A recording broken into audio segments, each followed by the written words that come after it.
Minsk, Belgorod, and Kursk are ongoing. What did Russia say in response? The President of the Russian Federation, President Putin, stated that Russia will not strike areas where mothers stroll with prams. He said that Russia will use high-precision weapons to target areas where decisions are taken, where there's a concentration of servicemen, of mercenaries, and other similar centers on military sites, end of quote.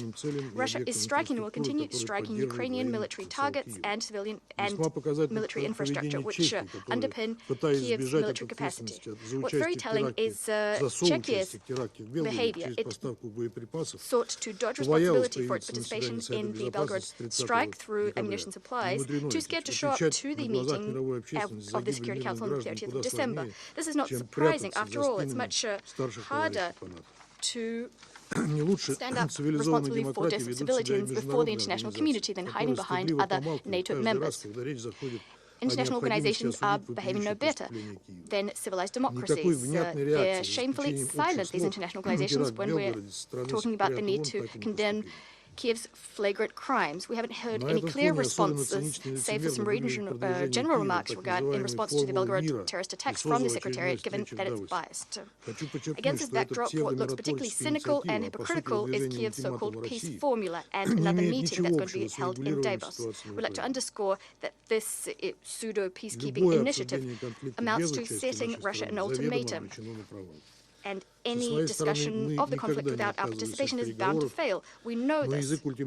On our part, we're always ready to partake in negotiations, but we cannot accept the language of ultimatums. We demand that the UN Secretariat should recall that it must act in keeping with Article 100 of the UN Charter. Mr. President, Ukraine's counteroffensive has failed. This has been recognized by the ruling elites in Ukraine and by the Western political establishment. Ukrainian servicemen left on the front lines have stated this clearly. They've stated in interviews that Ukrainian politicians are trying to demonstrate to the West some progress, any progress at all. And to do this, they're throwing ordinary soldiers to the wolves like hunks of meat, and they're bearing heavy losses. The monstrous cynicism of the backers of the Kiev regime can be seen in the fact that in order to meet their cherished goal, that is ensuring Russia's strategic defeat, to achieve this, they're prepared to justify any crimes and annihilate countless numbers of Ukrainian soldiers. This is deplorable. They don't care about civilian losses either. In the last days, the head of European diplomacy, Joseph Borrell, and the Polish Minister of Foreign Affairs said it's necessary to broaden military assistance to Kiev and supply long-range missiles. The U.S. administration is fighting to continue providing military assistance to Kiev. They're battling it out with Congress and with their own people, ordinary Americans. Yet it's been cynically stated that the Ukrainian armed forces are choosing their own targets. Americans and Europeans should know that these weapons are being used to hit Christmas markets, residential buildings, women, the elderly, and children. Today, Western members of the Security Council repeated the fact that the Russian military is using missiles from the DPRK in its special military operation in Ukraine. This information came from the U.S. John Kirby, an official representative of the White House, stated this a few days ago.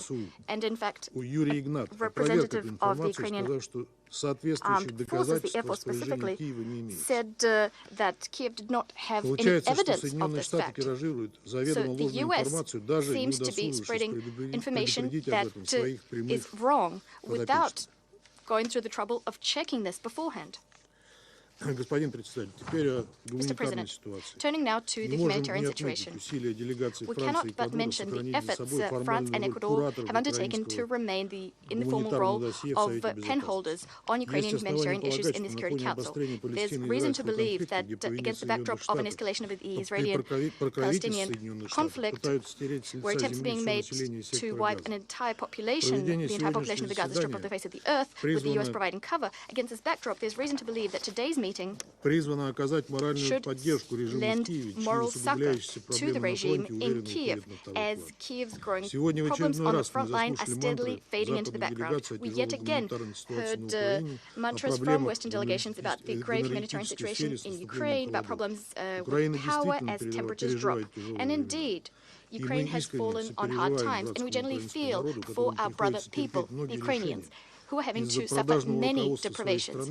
These deprivations are due to the actions of their sellout leadership, which is prepared to sacrifice Ukraine's national interests and the lives of ordinary Ukrainians in order to follow directives from their Western sponsors. the West's support is the only reason the junta in Kiev remains in power.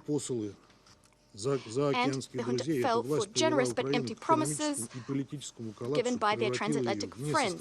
As a result, the junta has led Ukraine into economic and political collapse, turning it into a failed state, the political system of which increasingly bears clear hallmarks of totalitarianism. The Ukrainian military, since the conflict in Donbass began, and the Donbass began in 2014, has launched attacks targeting specifically critical civilian infrastructure, specifically those providing water and heating. Moreover, medical and educational facilities are being destroyed. Over the course of 8 years in the Donbass republics, at least 50,000 civilian infrastructural sites have been destroyed or damaged. Since 2022, over 16,000 residential buildings and almost 3,500 civilian infrastructure objects, including 700 educational and over 180 medical facilities, 1,000 electrical, water, heat, and gas supply facilities have been damaged or destroyed. But these figures never make it into UN reports because the UN Secretariat is biased. Today, we heard a lot said about solidarity with Ukraine, which Western sponsors are supposedly prepared to continue supporting. And yet it would appear that ongoing support long ago became a way of subjugating the Ukrainian economy and, as a consequence, Ukraine's population. Ukraine's external debt grew to $132 billion in 2022. That's 89% of its GDP. Staggering amounts being given to Ukraine by the IMF, the EU, and Washington are pushing the country into a debt trap for decades to come. There is a company who wants to turn a profit in Ukraine, the US financial company BlackRock. And in fact, Kiev signed an agreement with BlackRock, launching a Ukrainian development fund. Under the guise of attracting private investment to the Ukrainian economy, what we're seeing is a transfer of state sovereignty to external corporate control by the world's largest investment fund. And it's worth noting that over the last decade, the number of the amount of arable land that was transferred to American agribusiness companies exceeded 4 million hectares. We hope that Ukrainians have at last understood that over the last 2 years, they've been but a pawn in the confrontation between the West and Russia. Thank you. Je remercie le représentant de la Fédération de Russie de sa déclaration et je donne à présent la parole au représentant de la Sierra Leone. Mr. President, I thank you for convening this meeting.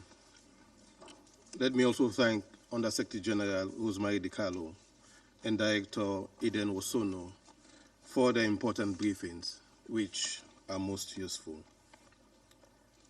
Mr. President, Sierra Leone first expressed its principal view on the conflict in Ukraine in the explanation of position after the vote on agenda item A/ES 11.2 during the 11th Emergency Special Session of the General Assembly convened under the Uniting for Peace Resolution on 28 February 2022. Sierra Leone expressed grave concern about the regrettable serious situation created in Ukraine, with ramifications for international peace and security. Sierra Leone voted and acted based on our fundamental belief in the sanctity of the United Nations Charter, its principles, and the purposes of the organization. We underscored that our action was not an endorsement of a selective application of our fundamental belief in the principles of sovereign equality of all UN member states, territorial integrity, or political independence of member states, non-interference, and the peaceful settlement of dispute. It was not meant to absolve the actions and inactions of the United Nations, particularly in addressing peace and security questions in Africa. We expressed the firm belief that there must be consistency in the application of the UN Charter in pursuit of its purposes and resorting to the threat or use of force against the territorial integrity of any member state inconsistent with the Charter cannot be accepted. Sierra Leone accordingly called for the full respect of the national sovereignty and territorial integrity of Ukraine within its internationally recognized borders. We also called for the immediate cessation of the hostilities and urged for good faith diplomatic effort to resolve the conflict.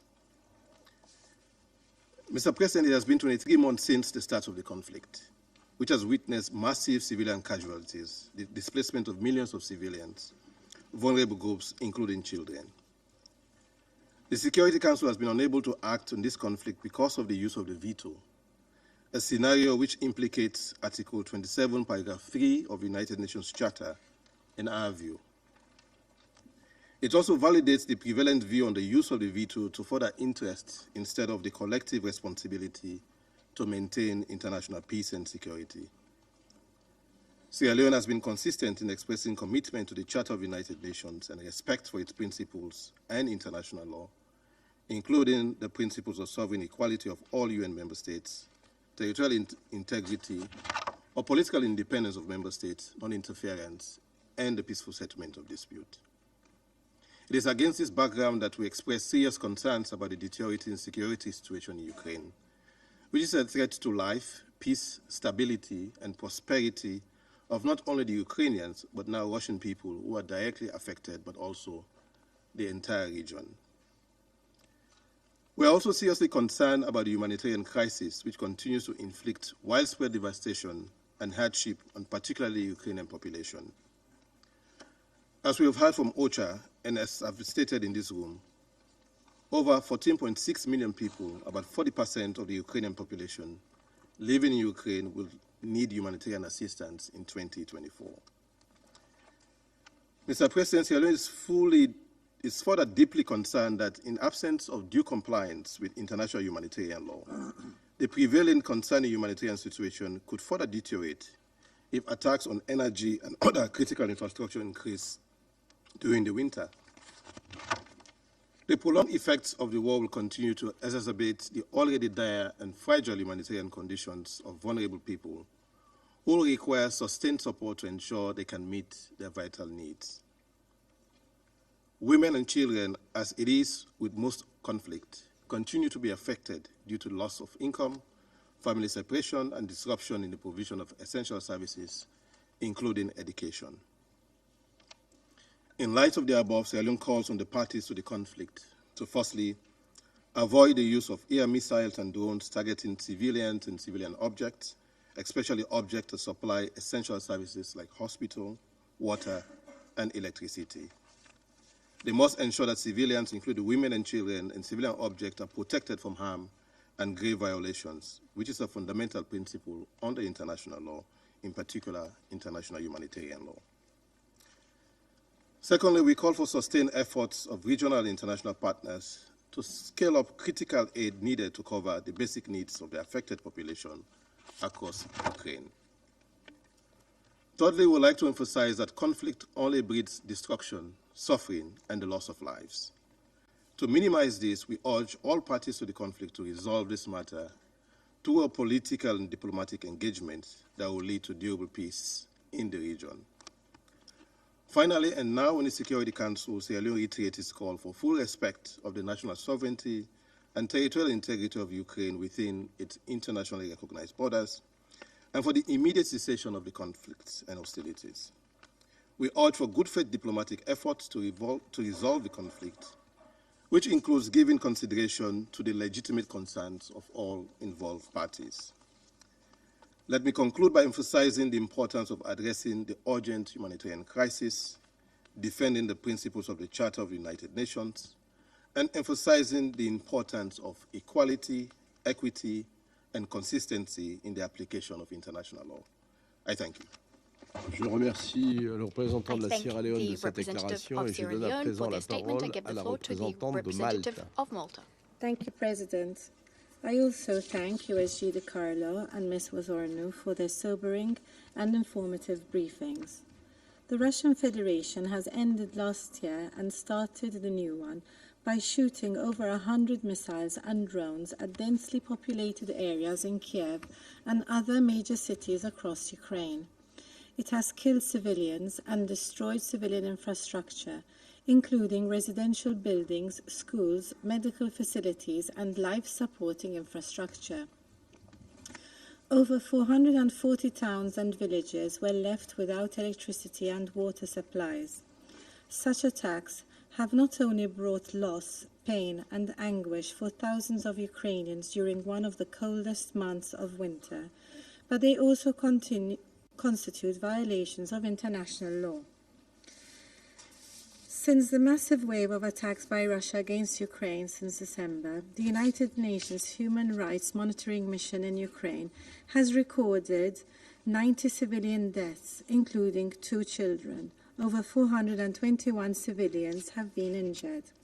These heinous attacks were conducted in part using ballistic missiles and launchers procured from the Democratic Republic of Korea. We condemn these violations in the strongest terms and call for parties to fully abide with all Security Council resolutions. We once again call on Russia to abide by international humanitarian law and refrain from using weapons with wide area impact. We reiterate our resolute condemnation of Russia's war of aggression against Ukraine, which constitutes a manifest violation of the UN Charter. We also reaffirm our long-standing and unwavering support for Ukraine's independence, sovereignty, and territorial integrity within its internationally recognized borders. President, the humanitarian situation in Ukraine continues to drastically deteriorate. The costs already paid by the Ukrainian people, as we have stated in this Council before, is unbearable. According to OHCHR, since the start of Russia's aggression, there have been more than 29,000 civilian casualties. Russia's ongoing campaign of systematic airstrikes against civilian and critical infrastructure in Ukraine must stop at once. These relentless and inhumane attacks only aim to increase human suffering and deprive Ukrainians of electricity, heating, food, medical care, and jeopardizing food security all over the globe. We stress once again the importance of security and stability in the Black Sea. Moreover, Russia has hindered humanitarian access to territories under their temporary control. Healthcare and other critical services for survivors of gender-based violence, sexual exploitation, and abuse remain out of reach for many. This has prevented the delivery of much-needed humanitarian assistance to families and children in these areas. The constant shelling and destruction are not only exposing millions of Ukrainians to the risk of death or injury, but also to other serious protection risks, including psychological distress and loss or damage of documentation, particularly affecting the most vulnerable and people from marginalized groups. Russia and its leadership must be held fully accountable for waging a war of aggression and for other most serious crimes under international law, as well as for the massive damage caused by its war.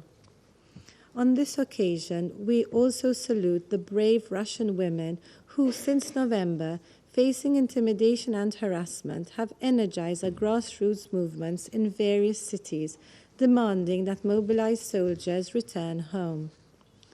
In closing, President, today's meeting illustrates once again the far-reaching consequences of this war. It was another stark reminder of its devastating repercussions on not just the region, but the rest of the world. Most importantly, it must unconditionally and completely withdraw all its forces and military equipment from the entire territory of Ukraine within its internationally recognized borders. Thank you. Je remercie la représentante de Malte de sa déclaration et je donne à présent la parole à la représentante du Guyana. Thank you, Mr. President. I thank Under Secretary General Rosemary DiCarlo and Ms. Edem Warsono, OCHA Director for Operations and Advocacy, for the briefs provided, and recognize the presence of the representatives of Ukraine, Estonia, Germany, Italy, Poland, and the European Union. Mr. President, Guyana joins the international community in reaffirming the purposes and principles of the United Nations Charter and in calling for full respect for Ukraine's sovereignty and territorial integrity. We deplore the threat or use of force against the territorial integrity or political independence of any state. We note with growing concern the devastating impact of the ongoing conflict on innocent civilians and critical infrastructure. International law and international humanitarian law are unambiguous when it comes to the protection of civilians and civilian objects. Guyana therefore condemns all attacks on hospitals, electricity transmission systems, food ports, gas and water supplies, and the killing of innocent civilians. Mr. President, the devastating accounts heard today of unrelenting violence, death, and destruction are cause for the gravest of concern. We share the briefer's dismay at the increasingly dire humanitarian situation in the country and the continued denial of access to people in desperate need of humanitarian assistance. We urge the parties to comply with their obligations under international law and international humanitarian law and call for full unhindered humanitarian access, including to occupied areas. This war has so far wrought untold suffering, particularly on the Ukrainian people. From the mass destruction of cities to prolonged economic, social, and psychological impacts, the trauma and residual effects of the war will be acutely felt for years to come. Guyana is especially alarmed at the violations committed against children who have paid a particularly high price in life and limb on account of the violence meted out, especially in attacks against schools and hospitals. We maintain that every boy and girl has the right to a life without fear or want. Guyana calls for an end to attacks in infrastructure that are critical for children's well-being, including schools, hospitals, energy, water, and sanitation systems. In its latest report on the human rights situation in Ukraine, the Office of the High Commissioner for Human Rights has documented cases of arbitrary detention, torture, summary executions, sexual violence, transfers, and deportations of children, and cases of forced conscription of protected persons. Guyana demands that the parties respect humanitarian principles and adhere to international humanitarian law and international human rights law, including by ending and preventing all grave violations against children and ensuring their safe return. We welcome the efforts that led to the exchange of prisoners of war last week. We hope that these positive efforts can continue and that independent monitors, including OHCHR, will have regular, unimpeded, and confidential access to all detained persons. Mr. President, the prolongation of this war poses increasingly grave risks and consequences for all concerned and for international peace and security. It has brought nothing but unimaginable suffering and trauma for generations of Ukrainian and Russian citizens, not to mention its regional and international ramifications. We call for an immediate end to the hostilities and the complete withdrawal of Russian military forces from the territory of Ukraine. We urge the parties to commit to a serious political and diplomatic process toward ending the conflict and the continued engagement of the international community to this end. We further call for continued international support for the victims of the war, inclusive of medical, psychological, and legal support, with particular attention to children and survivors of sexual violence.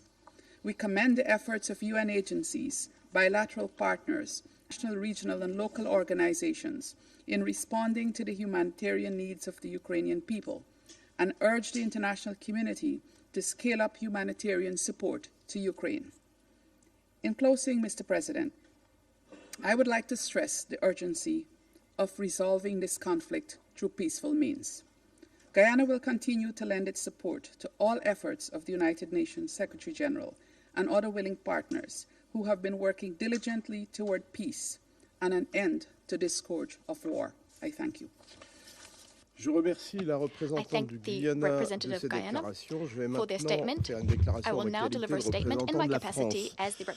Je remercie Mesdames Di Carlo et Osornou pour leur présentation. Les Ukrainiens ont débuté l'année 2024 sous une pluie continue de plus de 500 missiles et de drones russes.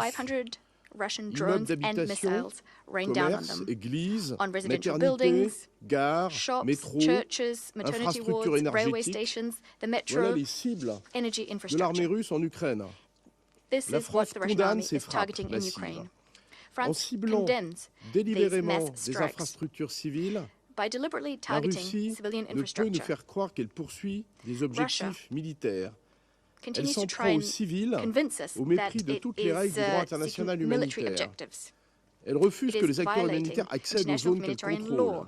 It's Elle cherche à briser le refusing moral d'une nation access dont elle nie to areas under its l'identité. control for humanitarian Elle cherche à access. soumettre par la force un pays It's dont trying elle to viole set the la morale of a nation souveraineté whose identity et it l'intégrité repudiates. It's trying territoriale to depuis subjugate by 10 ans. force a country, Elle le fait enfin en the sovereignty achetant and des territorial armes à integrity of l'Iran which it et has à la been Corée du denying for Nord, 10 years now. violant ainsi It's les using résolutions weapons de it's ce bought from Conseil. Iran and La DPRK Russie in violation poursuit sa of fuite en decisions avant taken by this council. sans autre justification Russia is que forging on celle de regardless. renouer The only avec un justification passé for its impérial actions it has fantasmé. is to restore Alors que la the guerre va imperial entrer dans sa past troisième it année, dreams about so rappelons much. une évidence, As the war que la enters Russie its cesse son third agression year, et la let's guerre recall cessera, something that we all sans know. préjudice pour sa propre sécurité. If Que Russia were to l'Ukraine end the cesse de se aggression, défendre the war et elle would perdra end sa liberté. without any damage Ce done qui to se its joue en own Ukraine nous security. concerne tous. La manière Should dont nous Ukraine stop répondons defending à itself, l'agression it russe would lose contre its l'Ukraine freedom. déterminera notre What's at sécurité stake is collective. of import La to all Russie of doit us. entendre The les way in appels which de we l'Assemblée respond to Russia's générale aggression against qui, à une Ukraine, écrasante will determine majorité, our a collective affirmé security. et Russia must réaffirmé heed the calls of son the General attachement Assembly, à la which, through souveraineté an et à overwhelming l'intégrité majority, affirmed territoriale de and l'Ukraine. reaffirmed its La commitment France to the continuera sovereignty and d'apporter son territorial integrity soutien of Ukraine. indéfectible à la France will nation continue ukrainienne dans tous les to domaines pour support lui the permettre Ukrainian d'exercer son people droit à la unswervingly so, légitime across défense, all areas, conformément à la allowing it charte. to exercise its Elle right poursuivra également son appui to aux legitimate juridictions ukrainiennes self-defense et à in la Cour keeping with pénale the UN Charter. internationale We'll afin de also lutter continue contre supporting l'impunité des Ukrainian, crimes commis the par la Ukrainian Russie. jurisdiction Nous poursuivrons and notre soutien the économique et humanitaire à l'Ukraine et aux ICC, Ukrainiens. Nous resterons Ukraine's efforts there to mobilisés combat pour impunity atténuer for crimes les committed by conséquences Russia. de We l'agression will russe sur maintain les our economic and populations humanitarian du support monde to entier, Ukraine and notamment en Ukrainians. matière de We'll continue sécurité working to alimentaire. La mitigate France the consequences of soutient Russia's enfin aggression la for vision people the world ukrainienne over, d'une paix specifically as juste et regards durable food qui security. respecte Last but les not least, principes Russia would fondamentaux like de to la support Charte. Ukraine's vision of a just and Je lasting peace in reprends keeping with the mes fundamental principles fonctions de of the président du Charter. Conseil I will et now je resume my donne function à as présent la President of the parole Council. au I will now give the représentant floor de to l'Ukraine. the representative of Ukraine.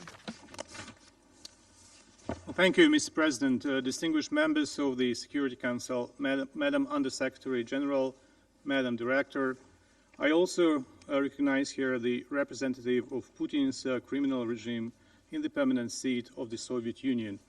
Her boss has cowardly extracted himself from the chamber, but there is obviously no added value in his presence other than keeping the record of his statements and testimonies for the purposes of the future tribunal of Russia war crimes.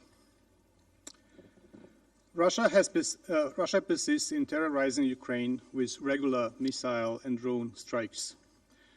On the 8th of January, another massive attack took place. It was the third in less than 2 weeks.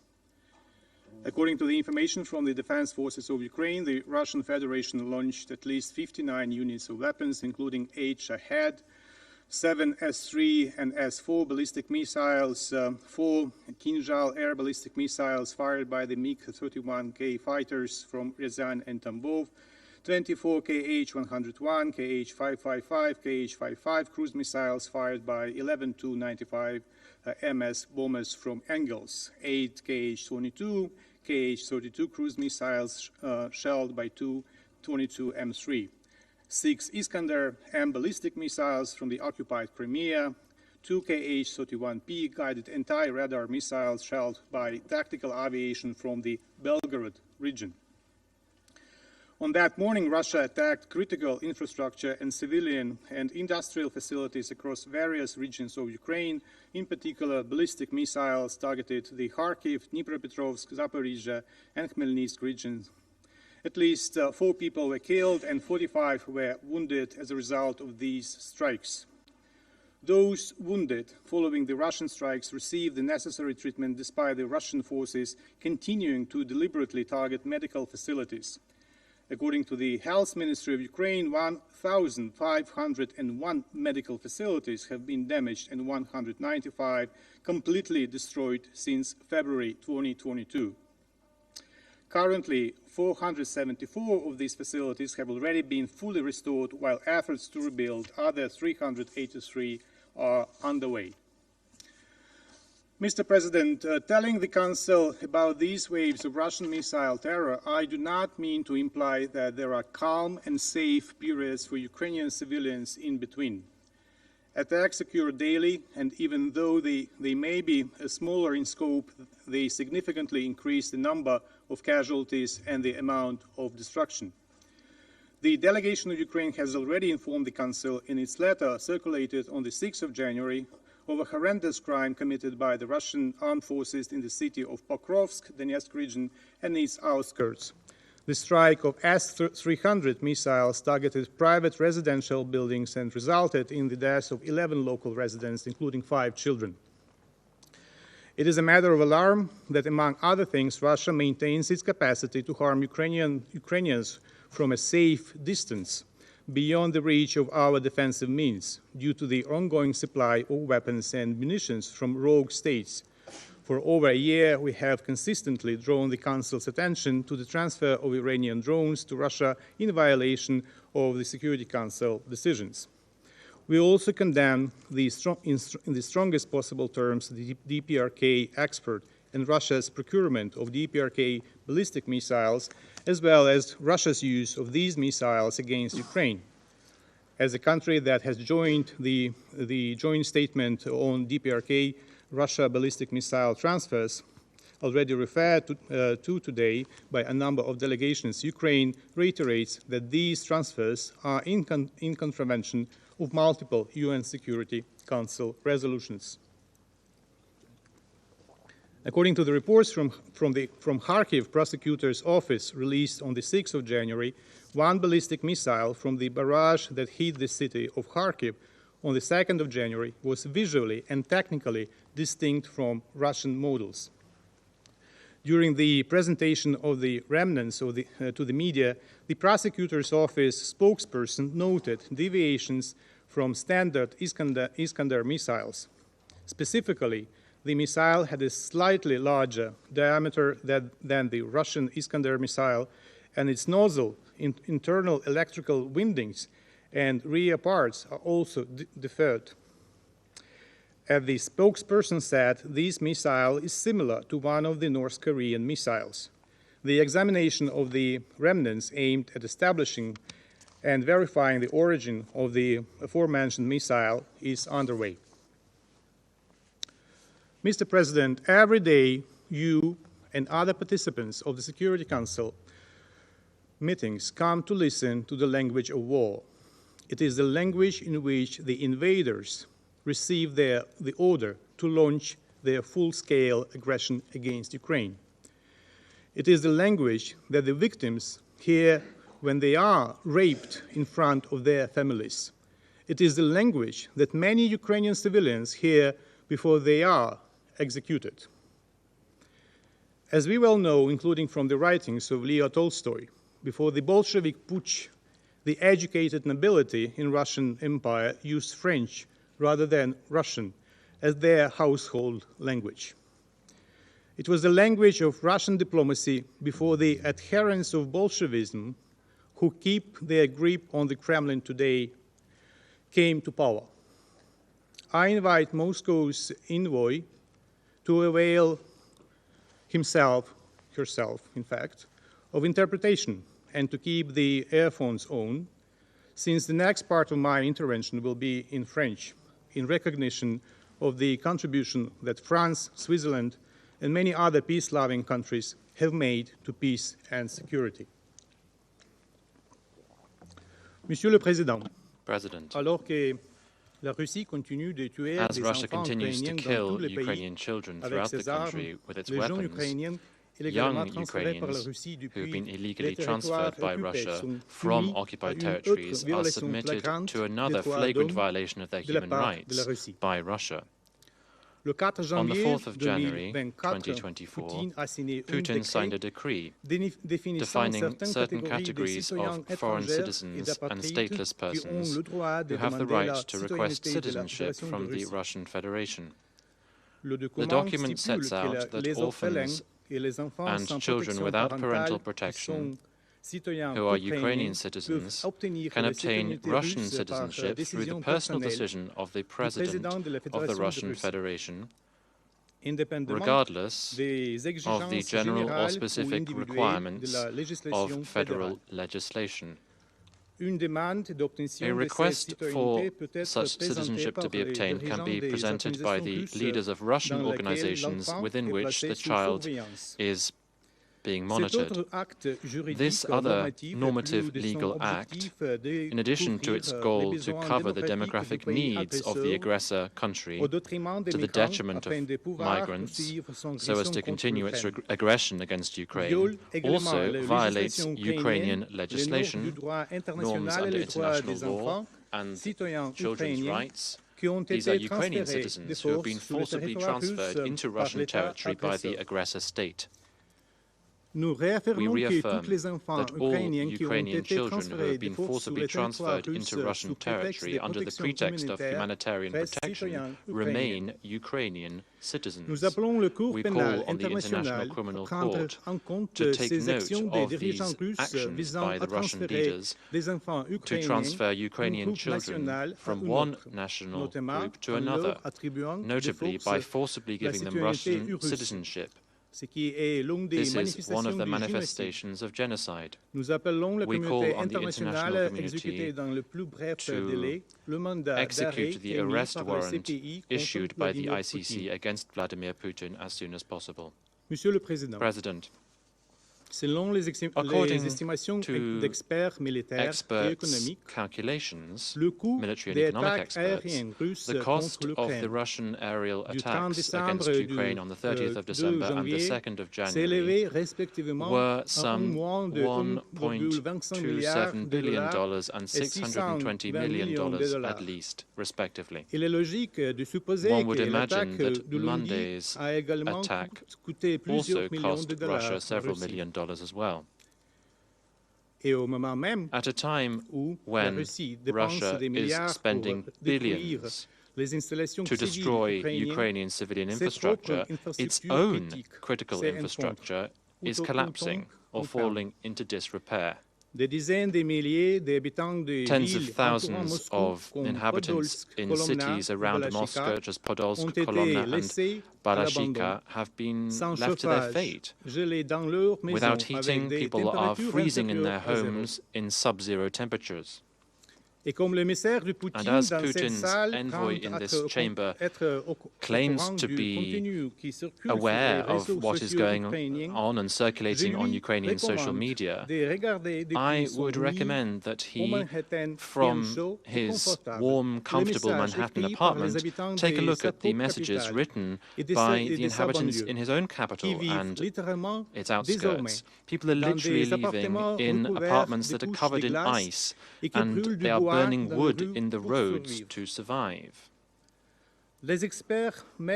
Experts are warning about the potential domino effects of the weaknesses in Russia's infrastructure.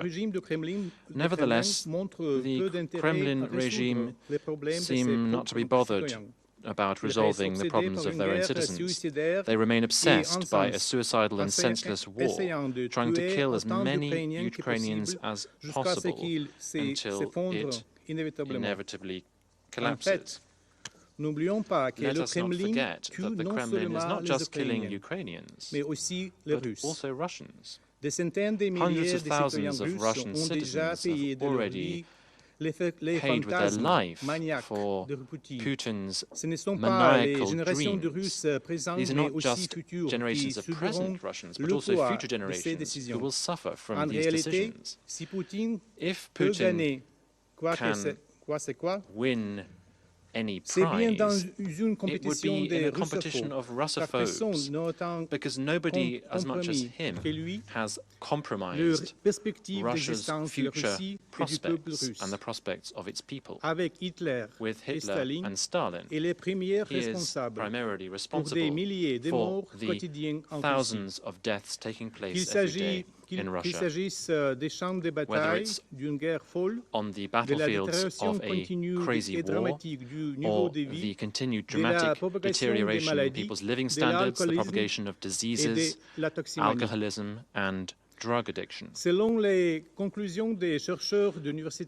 to the conclusions of some researchers from Yale University into the sanctions against Russia, and I quote, Russia is no longer close to being an economic power and has deleted the minimal declaration of statistics on a minimum income which is required to be a member of the IMF. Putin's Russia simply survives by seizing assets. The economy is increasingly dominated by the state, which is devouring its own companies to feed Putin's war machine.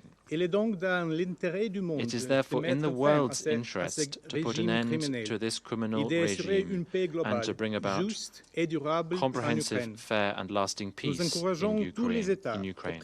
We encourage all peace-loving states to commit to a process to implement the peace formula plan, and in particular to participate in the fourth meeting of National Security Advisors on the peace formula for Ukraine, which will be held on Sunday, the 14th of January, in Davos, in Switzerland. The peace formula has become a platform and an international structure for peace to restore international law and the multilateral security architecture.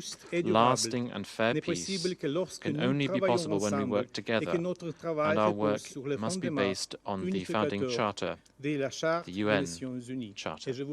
Thank you very much. Je remercie le I représentant thank the de representative l'Ukraine of de sa Ukraine déclaration for their statement. et je donne à présent I now give the la floor parole to au the représentant de la representative Pologne. of Poland. Mr. President, distinguished briefers, members of Security Council, I will be brief. At the turn of the year, towards the end of the second year of the war, Ukraine experienced the largest wave of the Russian missile attacks on its civilian infrastructure since the beginning of the aggression. Those barbaric and cynical assaults, as well as attempts to impose a naval blockade of Ukraine, clearly demonstrate Russia's resolve to plod along the path of terror and destruction. Moscow seems to be convinced that it can outlast the Ukrainian resistance and resilience to defend its people and its territory. Therefore, it's our primary task to prove the Russian aggressors wrong by continuing our support to Ukraine for as long as it takes.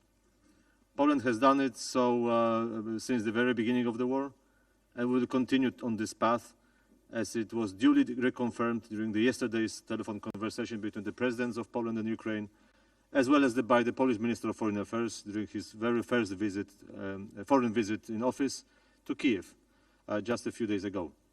The choice of the minister's destination was a symbolic emphasis of the priority role that Ukraine plays in the Polish foreign policy, as well as Poland's readiness to further actively support Ukraine's European and Euro-Atlantic aspirations. Mr. President, the representatives of free world cannot afford to be fatigued with the war in Ukraine. As Minister Sikorski stressed, the only country that could feel as exhausted after the 23 months of constant oppression is Ukraine itself. But instead, it bravely stands against the unrelenting forays of Russian imperialism. So must we. As long as Russia remains committed to the further destabilizing global security architecture, we should continue to exert pressure on the aggressor while supporting the victim. Not only must we maintain the current levels of military and financial support to Ukraine, we actually need to do our best to increase it.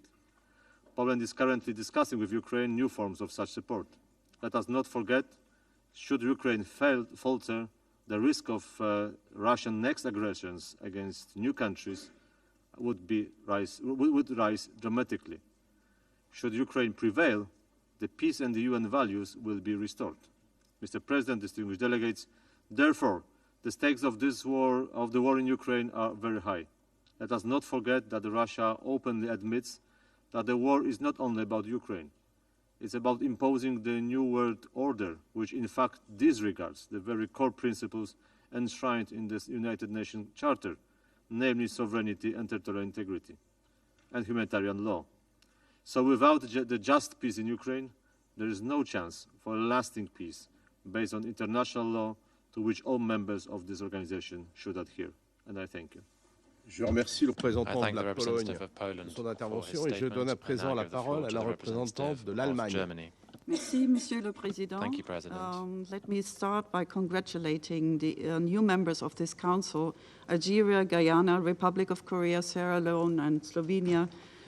We appreciate your commitment to contribute to strengthening international peace and security. Mr. President, Russia, we all witness it, is continuing its illegal war of aggression at full force. The recent massive bombardments directly target civilians even far from the front line. Besides drones from Iran, Russia fired for the first time ballistic missiles produced by North Korea. The transfer of these weapons constitutes a direct violation of binding Security Council resolutions that Russia itself voted for. To exercise its legitimate right of self-defense under Article 51 of the UN Charter, Ukraine relies on international support. We have taken a lead role in the supply of air defense systems. They directly contribute to saving lives. At the same time, the humanitarian situation in Ukraine remains dire, and Germany has contributed more than 403 million euros of humanitarian assistance. Besides the delivery of basic goods, we focus on the provision of mental health services, winterization, as well as demining activities. Colleagues, Russia's unjustifiable war affects us all. We must not allow attacks on sovereign countries and neo-colonial attempts to grab their land. An aggressor must never prevail. That being said, what can the international community do to end this tragedy? First, we must press the aggressor to cease its unlawful invasion. The GA resolutions and the ICJ's provisional measures must be implemented. Second, we must support Ukraine in defending itself, as long as the aggression continues. Third, we must create a foundation for a just and lasting peace. President Zelensky's peace formula clearly outlines a viable way forward. Finally, perpetrators of war crimes must be held accountable. In closing, we once again call on Russia to immediately and unconditionally cease all its military operations and to withdraw its troops from Ukraine. Thank you. Je remercie l'Allemagne pour sa déclaration et je passe maintenant la parole à la représentante de l'Union européenne.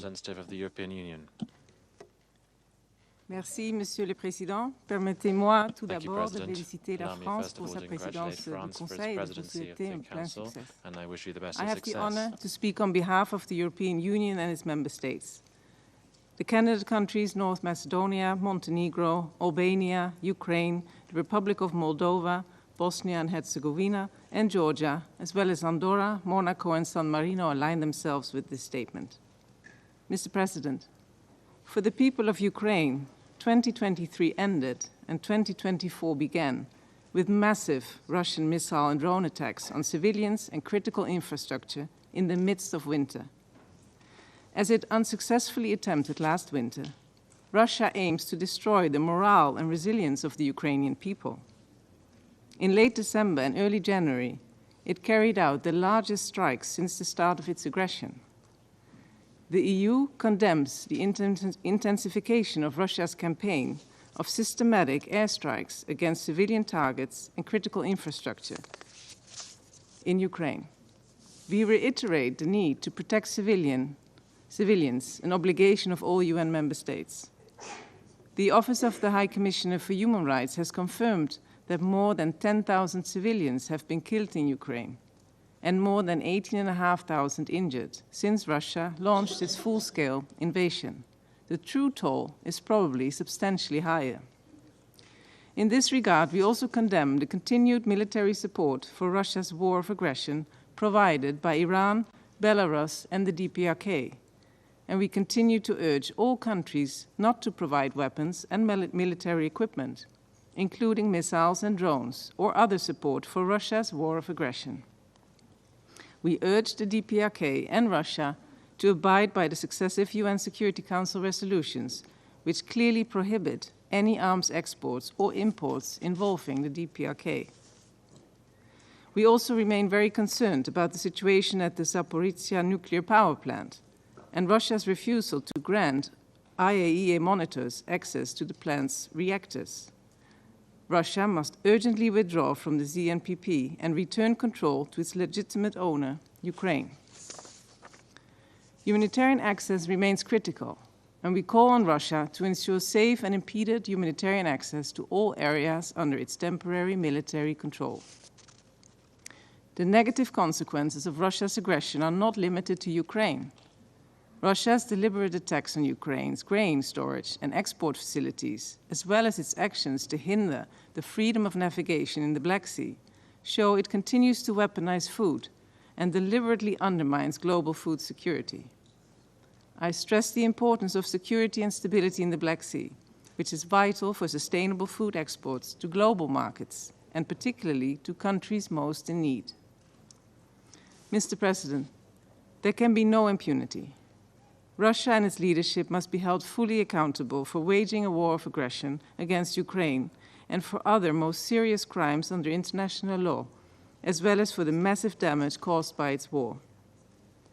The EU encourages further efforts to establish a tribunal for the prosecution of the crime of aggression against Ukraine that would enjoy the broadest cross-regional support and legitimacy, and a future compensation mechanism. We reiterate our support for the work of the International Criminal Court and condemn Russia's continued attempts to undermine its independence, international mandate, and functioning. We also recall the legally binding order of the International Court of Justice of March 2022 for Russia to immediately suspend its military operations in Ukraine. Finally, the EU supports all meaningful efforts to bring an end to Russia's war. The path to a comprehensive, just, and lasting peace is for the aggressor to immediately, completely, and unconditionally withdraw all its troops and military equipment from the entire territory of Ukraine and respect its sovereignty and territorial integrity. The UN General Assembly has stated this very clearly in successive resolutions. The EU will continue its global outreach to ensure the widest possible international support for a comprehensive, just, and lasting peace, and the key principles and objectives of Ukraine's peace formula, with a view to a global peace summit with the broadest possible participation. The meeting of national security advisors in Davos in a few days is the next important step. The recent large-scale prisoner exchange demonstrates the scope for confidence-building measures, and we welcome the facilitating role played by the UAE. Mr. President, I reaffirm the EU's unwavering support for Ukraine's independence, sovereignty, and territorial integrity within its internationally recognized borders, as well as its inherent right of self-defense. We will continue to support Ukraine and its people for as long as it takes. I thank you. Je remercie la représentante de l'Union européenne de cette déclaration et je donne à présent la parole au représentant de l'Estonie. Mr. President, I have the honor to speak on behalf of the 3 Baltic countries, Latvia, Lithuania, and my own country, Estonia. We also align ourselves with the statement delivered by the European Union. Thank you for convening today's briefing. I thank the briefers and also warmly welcome all the new members of the Security Council. Mr. President, as many others have said, Russia has started 2024 where it left off last year by unleashing death and destruction in Ukraine. Starting from the 29th of December, Russia initiated what could be considered the most extensive missile and drone strike against Ukraine since the onset of the large-scale war, deploying a total of 500 missiles and drones specifically intended to target high-density residential areas and critical infrastructure, including homes, schools, water systems, power plants, and hospitals. Since the beginning of the war, over 1,300 attacks on healthcare facilities have been reported by the WHO in Ukraine. The Russian representative tries very hard to come up with absurd claims by stating that the damage is caused by Ukrainian air defense systems, at the same time repeatedly failing to address why Russia even launches missiles which threaten lives of innocent civilians of another sovereign country in the first place. Mr. President, we also condemn Iran and the DPRK, who are providing weapons and ammunition to Russia in its indiscriminate war against Ukraine. We once again reiterate our call for a UN investigation on the weapon transfers and a report to the UN Security Council. Our countries have also joined the joint statement, which was mentioned before.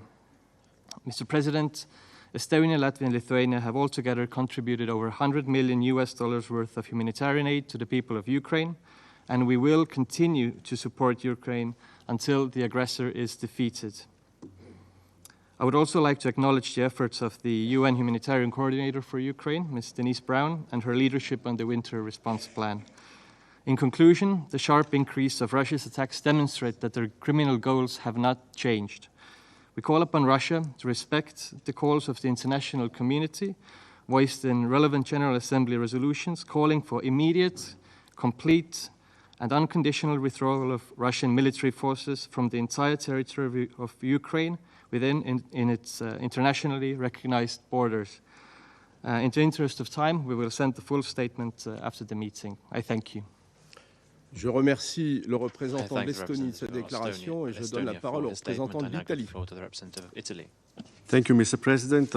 Italy fully aligns itself with the statement delivered by the European Union and would like to add some considerations in its national capacity. Today, almost 2 years after Russia's full-scale, unprovoked, unjustifiable and illegal invasion of Ukraine, we stand together with the Ukrainian people, more united than ever, to reaffirm our unwavering commitment to our shared values based on the rules-based multilateral order as recognized in the UN Charter. Italy condemns in the strongest possible way Russia's continuous brutal attacks targeting civilian infrastructures and cities across Ukraine, as well as Russia's complete disregard to the call rising from the entire membership to put an end to its invasion of Ukraine. Russia will have to be accountable for war crimes and the heavy damages caused by its war of aggression. Assistance to Ukraine has been a priority for Italy since the beginning of the conflict and throughout 2023. Our country has provided more than 2 billion euros in aid, including humanitarian support and reception measures for refugees from Ukraine. Italy fully supports the humanitarian actors who are working tirelessly to ensure the protection of the population. Rapid, safe, and unhindered access to humanitarian assistance for those in need in Ukraine must be guaranteed.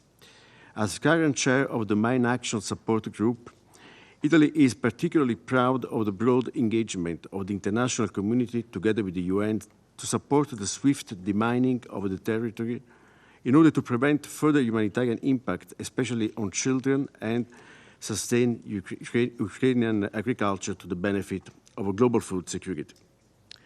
Mr. President, we are committed to the sovereignty, independence, unity, and territorial integrity of Ukraine within its internationally recognized borders. Political, military, and economic support for Ukraine is one of the key priorities of our G7 presidency, and we are determined to continue doing so as long as necessary to reach a just, comprehensive, and lasting peace. In conclusion, Italy intends to play an active role in the reconstruction and social and economic recovery of Ukraine. A bilateral conference on the reconstruction of Ukraine was organized in Rome in April 2023, while in 2025 we will host the Ukraine Recovery Conference. Together we will lay the foundations for a prosperous, independent Ukraine within our common European family. I thank you. Je remercie le représentant de l'Italie de sa déclaration. Il n'y a plus d'oratrices et d'orateurs inscrits sur la liste. La séance est levée.